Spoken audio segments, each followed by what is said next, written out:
En RCR presentamos Hablemos de Políticas Públicas. Entrevistas, comentarios y el análisis especializado sobre los diseños, gestión y la evaluación de las políticas públicas en el país.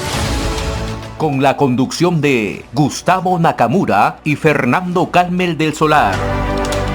Hablemos de Políticas Públicas. Este programa llega gracias a Fundación Friedrich Naumann y el Centro de Innovación de Políticas Públicas.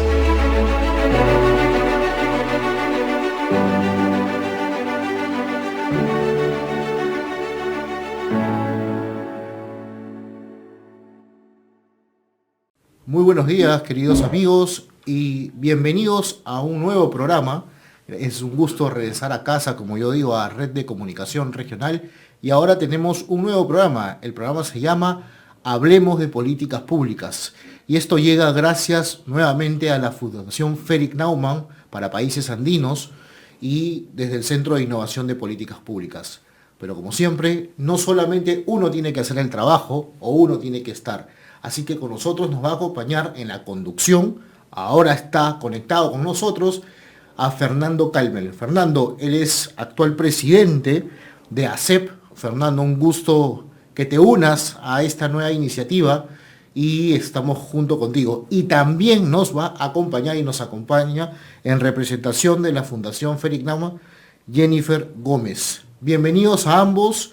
Fernando, te pido por favor que seas caballero, por única vez, no, siempre es caballero, y darle la palabra a Jennifer. Jennifer, bienvenida, muchas gracias por estar aquí con nosotros en representación de la Fundación. Buenos días, muchísimas gracias. Estamos muy contentos desde la Fundación de participar en este programa radial que se va a dar semana a semana. Para los que no nos conocen, aún somos la Fundación Friedrich Naumann para la Libertad, la Oficina de Países Andinos.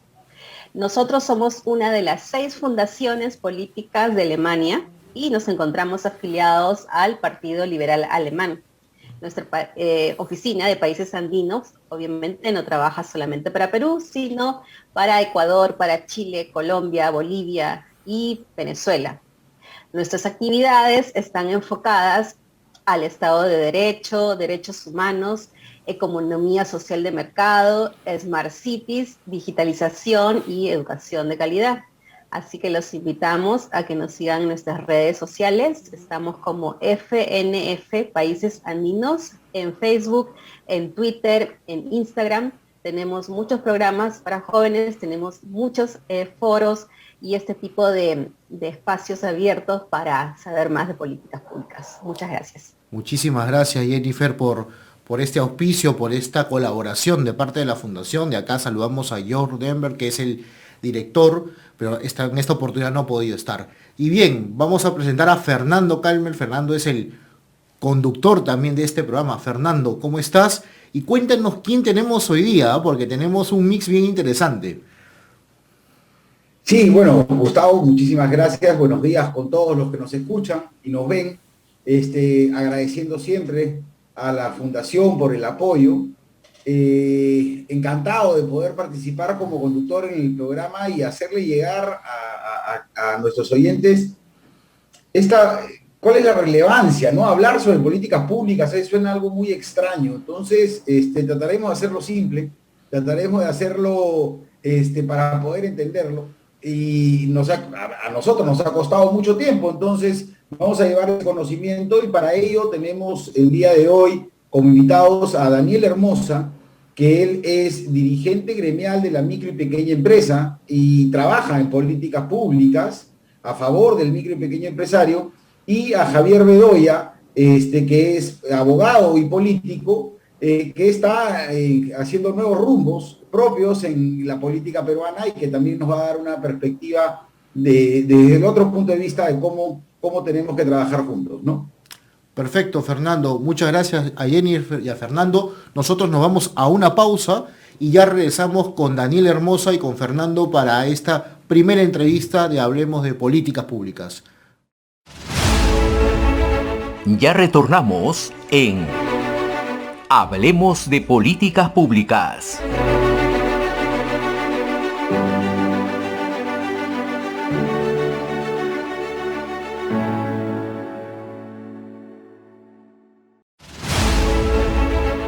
Ya retornamos en Hablemos de Políticas Públicas.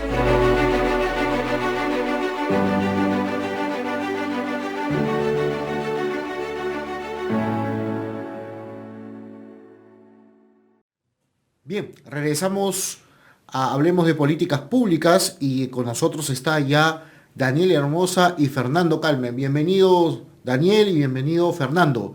Daniel, yo, si me permites, le voy a ceder la palabra a Fernando porque se muere por preguntarte cosas. Así que por favor, Fernando, adelante con la entrevista. Vamos a empezar esta entrevista con Daniel. Oh, gracias, Gustavo. Sí, bueno, Daniel, últimamente, tú durante muchos años te has dedicado a la labor gremial en la micro y pequeña empresa. Y queríamos un poco, para empezar este primer programa con esta nueva temática, que nos cuentes un poco qué tan relevantes son las políticas públicas para el desarrollo de un negocio cualquiera, un negocio de barrio, una micro y pequeña empresa como muchos peruanos la tienen. A ver, Fernando, efectivamente ya tenemos prácticamente 20 años, vamos para los 20 años de actividad gremial, habiendo pasado por la Confederación Nacional de Comerciantes, gremios de micro y pequeña empresa exportadora, ¿no? Por Pyme Perú también, por los amigos de Pyme Perú, y ahora pues en MIPES Unidas, ¿no? Y bueno, y tuve la oportunidad de ocupar algunos cargos públicos, como por ejemplo subdirector ejecutivo de Prompyme, y también como asesor y miembro del directorio de Serpos. Y claro, vinculado siempre, a Dios gracias, al tema de la pequeña empresa, ¿no? En Serpos, Exporta Fácil, que es una gran herramienta que está subvaluada o por Dios ahí metida en el closet, ¿no? De los productos buenos que tiene el gobierno, el Estado, y que no está siendo usado adecuadamente. Y eso se debe a lo que tú acabas de preguntar, a la estructuración de políticas públicas que permitan al Estado apuntar hacia un sentido y no dejar que sean los inquilinos, digamos, de paso que tienen los ministerios, quienes decidan qué es lo que se va a hacer, ¿no? Eso lo hemos venido viendo desde hace 20 años, ¿no? Porque, bueno, justamente por la relación que tenemos con los gremios, hemos venido monitoreando las tendencias, los virajes, los gustos de los ministros, su experiencia personal tratando de colocarla en la estructura orgánica del Estado. Y eso obviamente trae retraso porque generas un programa y el que viene lo elimina, ¿cierto? Y es justamente lo que hace unos días, un par de días, le decíamos al ministro Franque y al ministro Quispe, Iván Quispe de Producción, en la reunión que nos invitaron, le decíamos que había necesidad de estructurar una política pública que trascienda a las personas, ¿no? Y un poco en broma, diciéndole al ministro Quispe que cuando usted vaya a la presidencia del Consejo de Ministros, quien venga continúe la política pública que debe estar estructurada en favor del desarrollo de la micro y pequeña empresa para que ésta comience un proceso de crecimiento, que es lo que no hay, ¿no? Son capacitaciones, intervenciones que son ni siquiera paliativos, ¿no?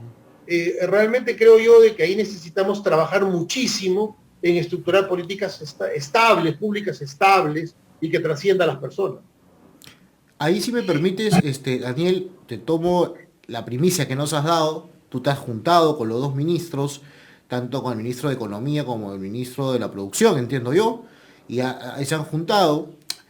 ¿Cómo ves el panorama, no? O sea, para todos los microempresarios, que son el 90% del país de repente, o un poco más, menos, que nos están escuchando en regiones, y son en esas regiones donde muchos de ellos votaron por el señor Castillo.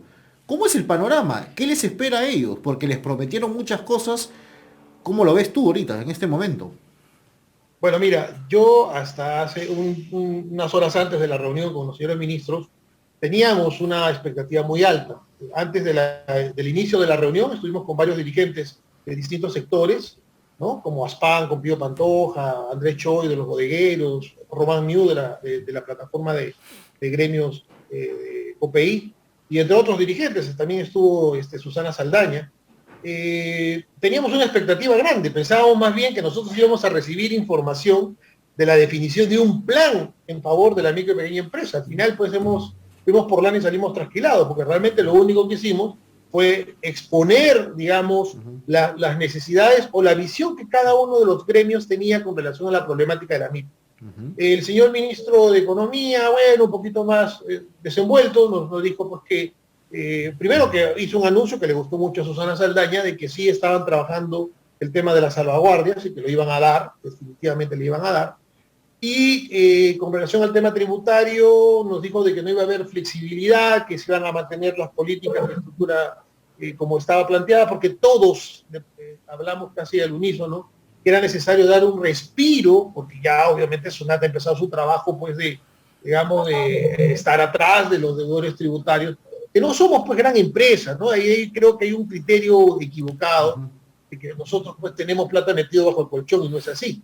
Entonces, yo creo que no tienen ni la menor idea para dónde nos están llevando, y lo cual es muy lamentable, a casi 15 días de gestión, no tengan la menor idea a dónde van, pues se supone que tenían un plan de gobierno, que ya sabemos que no era plan de gobierno, y lo que elaboraron estos planes para la segunda vuelta, pues me imagino que deben estar guardados en el cajón del que los elaboró, porque ni siquiera los sacaron para ponerlos en la mesa y conversarlos. Entonces, yo lamentablemente tengo que informarle a los empresarios a nivel nacional que nos espera una gran tarea para visibilizar a las MIPES, porque las MIPES definitivamente estamos totalmente fuera del radar de este gobierno, ¿no? Más bien un poco como que fastidiado el ministro con relación al tema de los fondos, que hay que bajar los, digamos, los requisitos, ¿no? Y lamentablemente pues no ha habido una respuesta, no ha habido una propuesta. Esperemos, porque ellos han dicho que cada 30 días nos vamos a reunir. Yo no sé si será cierto, espero que sí. O de repente nos reuniremos con funcionarios de menor nivel. Y esperemos que dentro de 30 días, si es que siguen en el cargo, podamos escuchar algo interesante. Pero definitivamente no hay nada. Interesante. ¿Y cómo crees que esto va a afectar, Daniel, al micro y pequeño empresario que nos escucha en regiones, que puede estar ahorita en el mercado, en su ferretería, en su panadería? O sea, ¿cómo puede afectar esto la esperanza que tenemos todos los peruanos de reactivarnos económicamente? O sea, ¿cómo ves desde tu perspectiva qué resultados se pueden dar? Bueno, mira, creo que tenemos que ir al Congreso.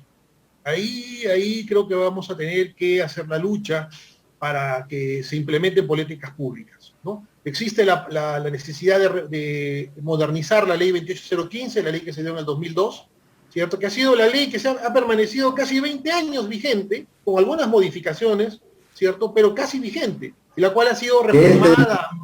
¿Perdón? Te interrumpo, Daniel, pero para que sepan quienes nos escuchan, es la ley que define qué es una micro, qué es una pequeña y qué es una mediana empresa en base a la facturación que tienes al año, ¿no? Efectivamente, así es. Además es una ley de formalización y de promoción, pero de promoción no tiene nada. Es una ley de formalización que sí muy buena, yo creo que ha servido muchísimo para la formalización, no tengo la menor duda de eso, pero no ha cumplido el labor de promoción, de crecimiento, ¿cierto? Muy poco ha habido ahí en el contenido de la norma. Creo que ya es necesario reformarla y sacar una norma de segundo piso, y es sumamente importante en este momento, porque nos encontramos frente a un gobierno pues que no tiene norte, no tiene la menor idea qué es lo que va a hacer con la micro y pequeña empresa. Ahora, ¿qué nos queda a nosotros, los dirigentes y los empresarios en general? Bueno, tenemos que unirnos para comenzar a lograr fortalezas, ¿no? Y no fortalezas para bloquear carreteras ni tomar locales, no, demostrar a este gobierno de que las cosas que dijo, porque ojo que Castillo tuvo varios caballitos de batalla. El primero fue que iba a comprar las deudas y que por 3 años los emprendedores no iban a pagar impuestos. Bueno, comenzaremos a hacerle recordar esas promesas que están en los diarios, que están en los videos, para que lo cumpla, ¿cierto? Porque él habló de eso, y yo realmente creo de que todavía no hemos ido, bueno, en representación obviamente de las empresas que votaron por él, a cobrar ese cheque de las 2 promesas muy concretas que hizo en favor de la micro y pequeña empresa. Pero ahí, Daniel, yo tengo una pregunta, más que una pregunta, una preocupación, ¿sí? Hace unos días el ministro de Salud dijo algo que a mí me causó alerta. Dijo, bueno, si hay que tomar medidas de volver a restricciones por el tema del contagio del COVID, se tendrán que hacer. No se sabe qué cosa quiere decir con eso, pero si la vacunación no está creciendo, ¿no? O está creciendo, pero paulatinamente, y no están llegando las vacunas que todavía, algunas han llegado, falta este proceso, se ha perdido un poco el miedo al tema de Sinopharm. Bueno, más allá de eso, ¿qué va a pasar con las MIPES si es que tomamos otra vez horarios de restricción estrictos? Si otra vez regresamos los domingos de cuarentena, si regresamos que solamente hasta las 9 de la noche, 7 de la noche, aforos mínimos, ¿qué se esperaría ahí? Bueno, mira, Gustavo, recuerda que nosotros en la época de Vizcarra y básicamente decíamos que todas las decisiones que se tomaban en el Ministerio de Salud eran parte de una estrategia ideológica, ¿cierto? O sea, inclusive el señor Matú, que ahora lamentablemente lo tenemos metido en el Ministerio de Producción, pues con esas ideas brillantes que tenía de mujer un día, el hombre el otro día, era una cosa de locos, ¿cierto? Estaban experimentando con nosotros y destrozando la economía en general de todos, ¿no? La clase media sumamente afectada, las pymes. Bueno, es terrible lo que hicieron estos señores agarrándonos de conejillos de indias para aplicar teorías medias raras y que seguramente la van a seguir aplicando. Recuerda que esto tiene una lógica, ¿no? Y no quiero escaparme de lo puntual. Tenemos a una congresista, Sigrid Bazán, que quiere destruir la suspensión perfecta, ¿cierto? Lo cual pues es un absurdo, aparte que ya tiene una fecha de caducidad, ¿no? Que es una herramienta para que las empresas puedan subsistir. Por otro lado, tenemos un ministro de Economía que no tiene ningún interés de lanzar ningún tipo de salvavidas para la micro y pequeña empresa. No tiene interés, o sea, está clarísimo, lo hubiera dicho anteayer, no lo mencionó. Entonces, no tiene la menor interés. Daniel, sí. ¿Cuál es tu...? Porque el tiempo desgraciadamente es tirano acá en la radio, pero, o sea, y creo que ha quedado claro que vamos a necesitar conversar contigo más, pero ¿cómo ves? O sea, fuera de lo político, ¿no? ¿Cómo tú crees que veas el tema económico hacia la MIPE? ¿Crees que va a ser una buena Navidad? Porque ya ahorita no hay otro proceso hasta la campaña navideña o de repente alguna festividad en algunas de las regiones que nos escuchan. ¿Cómo ves la perspectiva de crecimiento de una manera muy rápida y puntual? ¿Tú crees que va a ser positiva o negativa? Porque tenemos que irnos a corte en unos minutitos. Mira, hay sectores que definitivamente van a mantenerse y van a inclusive a mejorar, pero no todos los sectores están activados, porque la mirada también de este gobierno es que todas las MIPES somos iguales. Y tú bien sabes, Fernando, de que tenemos la de servicios, restaurantes, etcétera, y no todas están trabajando al mismo potencial, ¿cierto? Entonces, yo creo que muchos sectores sí van a tener una Navidad bien oscura, ¿no? Y otros seguramente se van a ver beneficiados, pero el tema del dólar afecta. Y ese es otro factor de que hay que conversarlo y hay que ver cómo solucionamos ese problema. Perfecto. Listo. Perfecto, Daniel. Gustavo, no sé si tienes algo que agregar. No, agradecerte, Daniel, por el tiempo que le has dedicado y bueno, ya estás comprometido para unas próximas ediciones poder conversar, de darle más tiempo a las MIPES, a las pymes y darle más tiempo a este espacio que tienen ustedes para llegar también a las regiones del país y la gente pueda escuchar de primera mano de la persona de a pie que está sufriendo esta situación, el famoso el pueblo, ¿ok?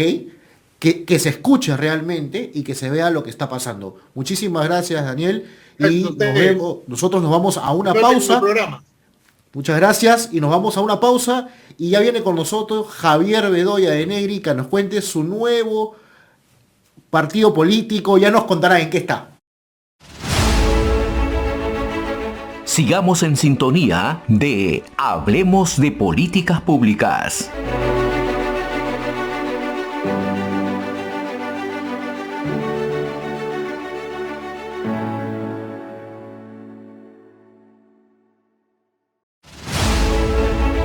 Ya retornamos en Hablemos de Políticas Públicas.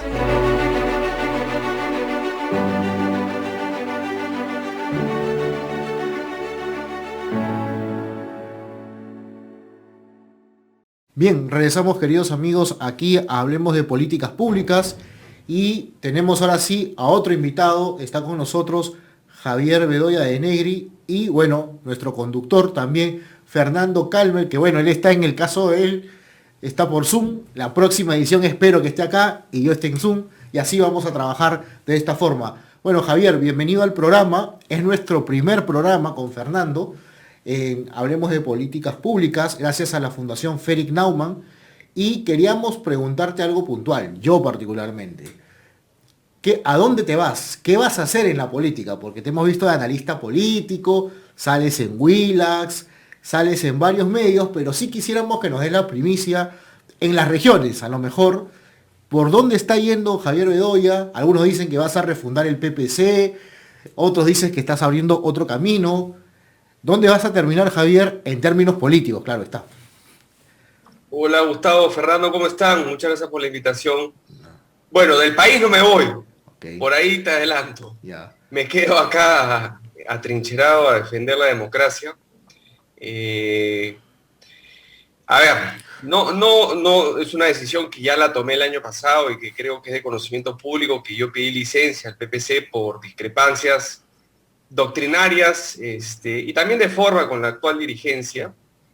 Y esta dirigencia que lo único que ha hecho es infectar al PPC de progresistas que se alejan finalmente con lo que es la doctrina social cristiana y que muchos seguimos y que el PPC siempre ha seguido, no tiene mayormente destino ni futuro seguir en una agrupación con la misma gente, con las mismas ideas y esperar un resultado distinto, ¿no?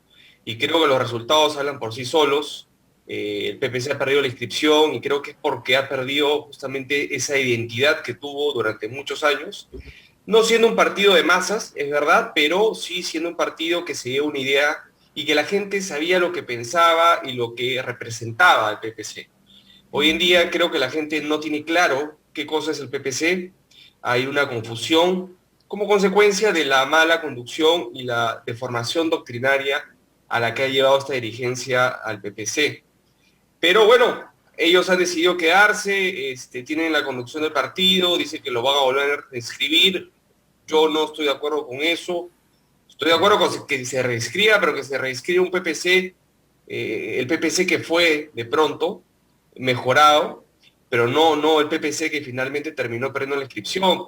Pues de lo contrario, el resultado probablemente vaya a ser lo mismo en los próximos comicios electorales si es que finalmente logran inscribirlo. De acuerdo. ¿A dónde es que te vas? Eso es lo que estamos esperando, la primicia. Bueno, hace un buen tiempo ya, luego de mi licencia, entre ex PPCistas independientes hemos estado hablando y formando un partido político que se llama PRO.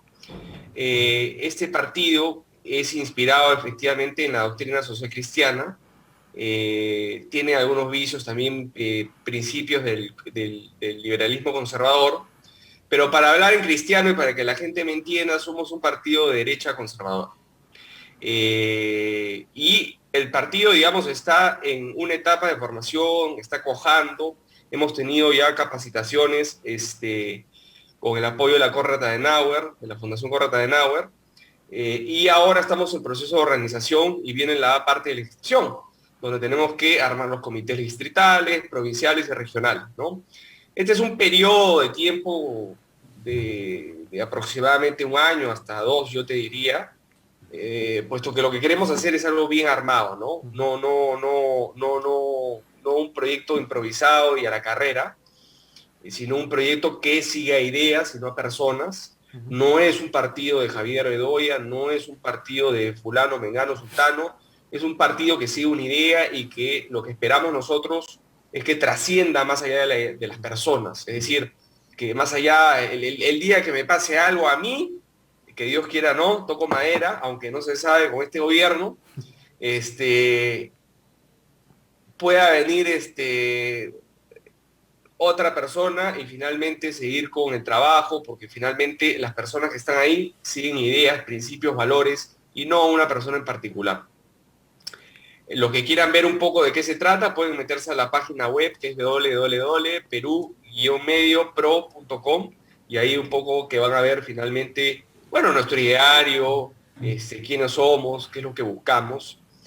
Y bueno, nada, eso es lo que estamos haciendo en este momento, o por lo menos eso es lo que estoy haciendo y lo que me mantiene ocupado, fuera de obviamente estar participando en la defensa de la democracia, en las marchas, en en participaciones en la televisión, finalmente en lo que pueda ser útil para la causa, ¿no? Interesante, interesante, Javier. Gracias por la exclusiva. Lo ha sacado Fernando. Fernando es el que te ha sacado la pregunta. Yo te dejé o más ahí a ver si querías o no. Y es Fernando el que ha conseguido eso. Pero es importante lo que acabas de decir. Y ahí sí te pregunto, ¿no? Y te dejo picando estas dos preguntas fundamentales. Tú has empezado un partido o un movimiento, digamos así, con un tema de formación, ¿no? En este caso con la Fundación Konrad Adenauer, parecida a la Fundación Fredrik Naumann, con algunos matices distintos, que son de fundaciones alemanas. Curiosamente, los partidos políticos alemanes apoyan a partidos políticos peruanos, porque, es el comentario, ¿ya? Porque ningún partido político en el Perú, o pocos, tienen a bien trabajar el tema de capacitación, ¿no? Claro, se capacitan cuando ya faltan 6 meses para entrar al Congreso o a ser presidente de la República, ¿no? En fin, esa es la realidad del Perú. Entonces, estamos acercándonos a un nuevo grupo que va a ser un centro derecha o una derecha conservadora. Algunos dirán, bueno, es lo mismo que Renovación, que Avanza País, que Fuerza Popular. Pero lo interesante, la pregunta que te tengo es, ¿va a ser un partido capitalista? ¿Capitalismo solamente?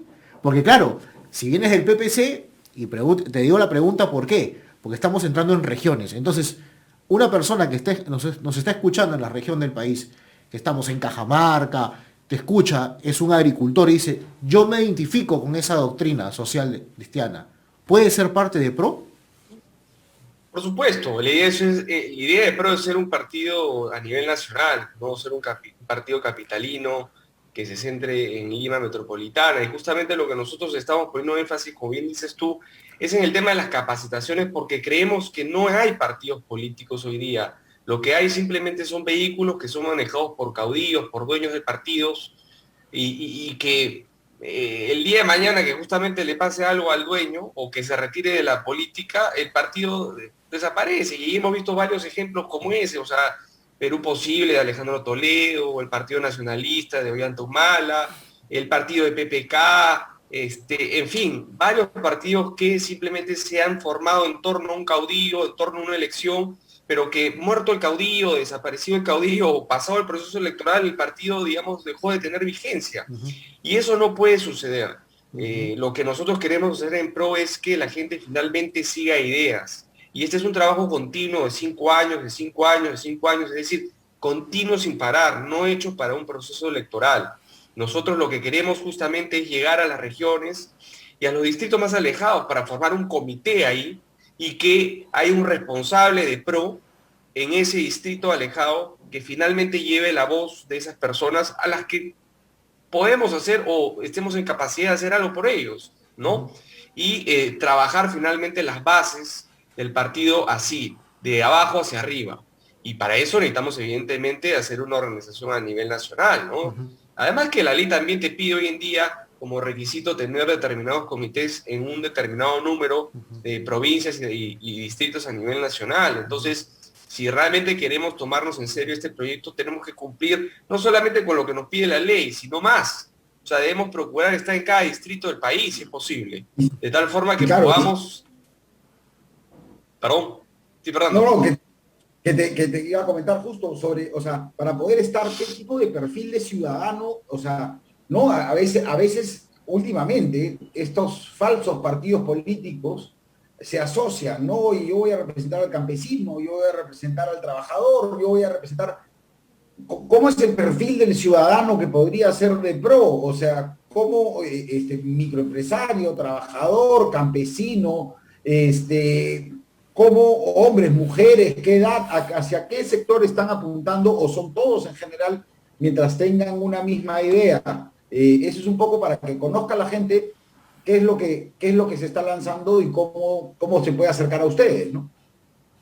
Correcto, sí, somos un partido que seguimos ideas. Para ponerte un ejemplo, nosotros somos pro vida, pro familia, pro economía social de mercado, o sea, creemos en la libre empresa, creemos en la propiedad privada, pro instituciones y pro libertades, ¿no? Entonces, toda persona que de alguna manera crea en estos principios, en estos valores, es bienvenida en PRO.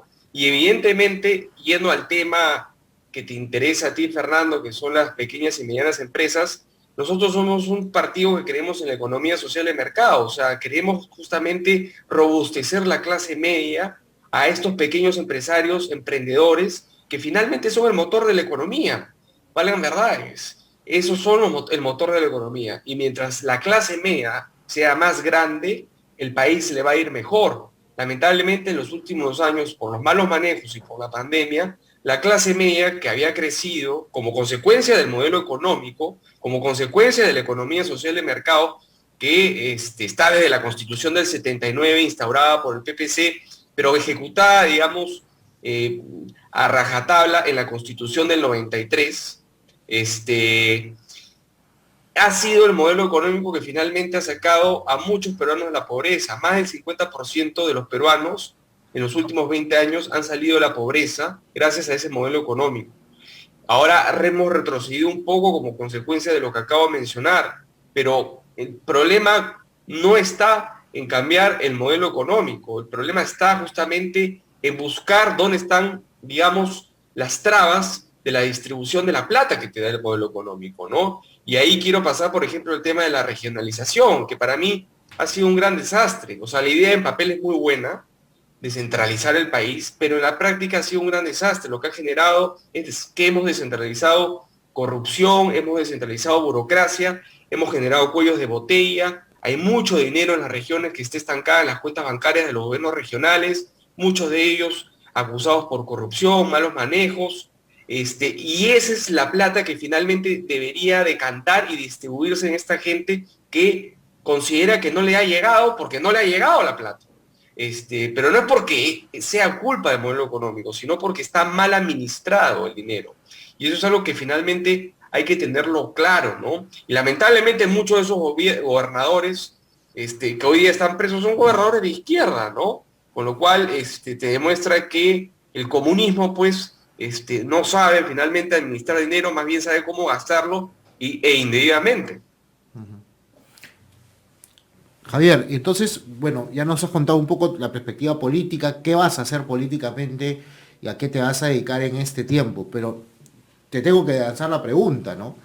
Definitivamente es difícil para ti al ser, pues, nieto del fundador de un partido emblemático en el país. Pero bueno, veremos qué pasan también con ellos y estas circunstancias. ¿Tú no crees, te hago una pregunta, en parte la gran crisis que estamos viviendo en el Perú, en parte es a la carencia de partidos políticos sólidos? ¿No crees que parte de la crisis, no digo totalmente, pero parte de esta crisis es porque la izquierda ha llegado al poder, y la izquierda radical, por un trabajo sistemático? Pero yo siempre he dicho que la derecha se durmió, ¿no? Se durmió y como que la parte política la dejaron de lado, se dedicaron a otros temas. Esta crisis que vivimos de nivel político y en general es también culpa de los partidos políticos, ¿crees tú? Sí, por supuesto, culpa también y culpa de la derecha, ¿no? Pero yo creo que el tema de los partidos políticos que efectivamente pasa por una crisis es la misma crisis que pasa a todas las instituciones del Estado. Y esto empieza a ocurrir desde el segundo gobierno de García, cuando los partidos políticos y las instituciones se empiezan a desgastar y empiezan a aparecer los outsiders y los partidos políticos tradicionales de alguna manera van perdiendo tracción y uno de los outsiders termina ganando la elección en el 90, ¿no? A pesar de que primero fue Belmont en el 89 en la alcaldía de Lima. Entonces, a raíz de eso, y eso sí le critico a Fujimori, entre otras cosas, él en vez de fomentar la participación de partidos políticos, lo que hizo fue debilitarlos y desaparecerlos y corromperlos también. Consecuencia, llegamos al 2000 sin partidos políticos y desde entonces no han podido levantar cabeza. Esa es la verdad. Y nos hemos fijado en caudillo tras caudillo, que lamentablemente han sido un desastre y muchos de ellos están con procesos abiertos, muchos terminaron en la cárcel o con pedido de extradición como Toledo, en fin. Entonces, yo creo que este tema es un problema de instituciones, es decir, el problema de los partidos políticos nace como un problema de la institución misma en el país, que está muy debilitada, y lo que hemos hecho en los últimos años es debilitarla más. Paralelamente, es verdad que esto ha sido aprovechado por una izquierda, digamos, no la radical, sino la progresista, la caviar, que durante estos 20 años se ha ido infiltrando en todos los aparatos del Estado, con consultorías, politólogos, medios de comunicación, en fin, es una telaraña, es una red en la que ellos manejan de alguna manera, y si bien no representan ni el 5% del electorado, tienen un poder real, que es justamente pues tener toda esta red totalmente tomada, ¿no? O sea, como te digo, medios de comunicación, universidades, opinólogos, ONGs, en fin, que es la que finalmente hoy en día internamente se está peleando con el señor Castillo, ¿no? Que lo quieren secuestrar al señor Castillo y alejar al señor Cerrón. Pero es verdad, todo este tiempo la derecha finalmente se quedó conforme con el crecimiento económico y en vez de preocuparnos en cosas de fondo, por ejemplo, destrabar o modificar el capítulo de regionalización de tal forma de que esa plata decante, vaya a los más necesitados, nos hemos quedado viendo todo esto en la vitrina, en el confort de que nos daba el crecimiento económico y no hemos hecho nada al respecto, ¿no? Y evidentemente estas falencias han sido capitalizadas por la izquierda hoy en día, que han sido aprovechadas evidentemente en el último proceso electoral. Pero sí, yo ahí tengo que hacer una autocrítica porque en ese entonces militaba en un partido que tuvo representación en el Congreso, pero creo que pudo hacer mayormente más, ¿no? Ok, perfecto. Sí, no, definitivamente ha habido un abandono de parte de los partidos políticos. El pueblo lo expresa en cada elección y ojalá el poder formar nuevos cuadros, formar nuevas asociaciones, organizaciones y partidos políticos. Recuerden los principios que los que cuando estamos en política hace mucho tiempo conocemos, ¿no? Que las cosas tienen que ir del pueblo y tienen que nacer del pueblo para poder ser representados y no necesariamente de estas cúpulas y burbujas que a veces se generan. Gustavo, no sé si tú tienes algo más. Yo solamente un punto, ¿ya? Fernando, creo que te has acostumbrado a un término, mejor hay que decir la ciudadanía, ¿ya? Más que el pueblo, hermano mío, ¿ya? Cuidado con los términos, que la narrativa de la izquierda es muy, muy buena para eso. Y si nos va a quedar, ¿no? Mañana lo vamos a escuchar a Javier, el pueblo dice algo, la ciudadanía, el ciudadano es el que necesita. Bien, Javier, muchísimas gracias por este enlace y por este primer programa para nosotros en Hablemos de Políticas Públicas. Yo ya en RCR estaba en otro espacio, hablaba solamente de temas educativos, que es el área donde yo me desempeño, pero ahora hemos ido un poquito más allá y gracias a la Fundación Félix Naumann y a Fernando Calme con ACEP estamos en esta iniciativa y llegando a las regiones del país. Muchísimas gracias, cuídate mucho y te mandamos un abrazo. Muchas gracias a ustedes y por favor dale un micro como el tuyo a Fernando la próxima vez para que... sí, la próxima vez él va a estar acá. Él va a estar acá. Ya. Sí, de pandemia estamos tornando la cabina ya que... Pero yo te quiero ver con un micrófono como el que tiene Gustavo. Así bueno. de radio. Sí, claro. El próximo sábado estaré yo en cabina y Gustavo estará por Zoom para cumplir con los protocolos que se nos exigen en estos momentos. Muchas gracias, Javier, por haber estado con nosotros, por haber sido parte de este primer programa. Muchas gracias a ustedes y gracias a su radioaudiencia.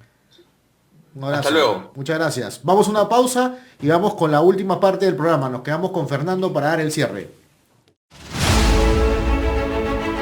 Sigamos en sintonía de Hablemos de Políticas Públicas.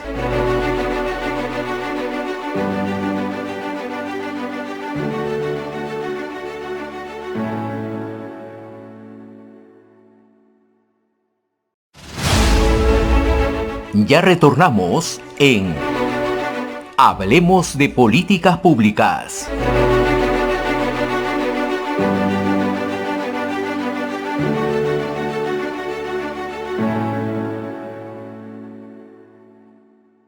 Regresamos, queridos amigos, en el último bloque en el programa con ustedes de Hablemos de Políticas Públicas. Con nosotros nos acompaña Fernando Calme ya para cerrar este primer programa y hemos tenido con nosotros a dos expertos, dos personas que trabajan en política pública.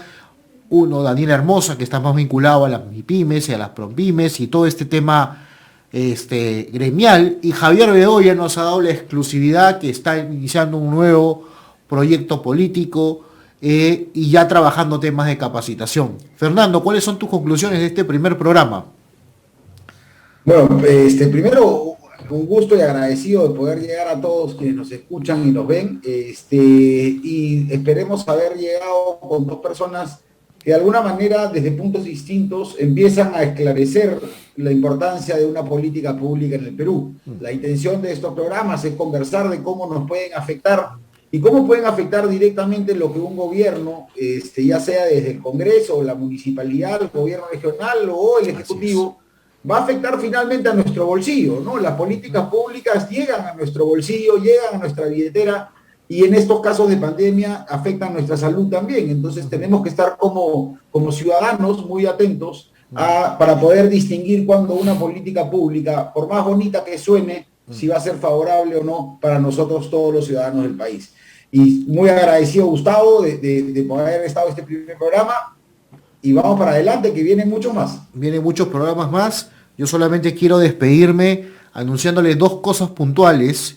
Uno es que, bueno, desde el Centro de Innovación de Políticas Públicas ya iniciamos un programa de trabajo con el Congreso de la República, gracias a dos fundaciones alemanas, a la Fundación Felix Naumann, que hace posible que estemos aquí sentados, yo y Fernando, trabajando y dándoles este programa a ustedes, y la Fundación Konrad Adenauer.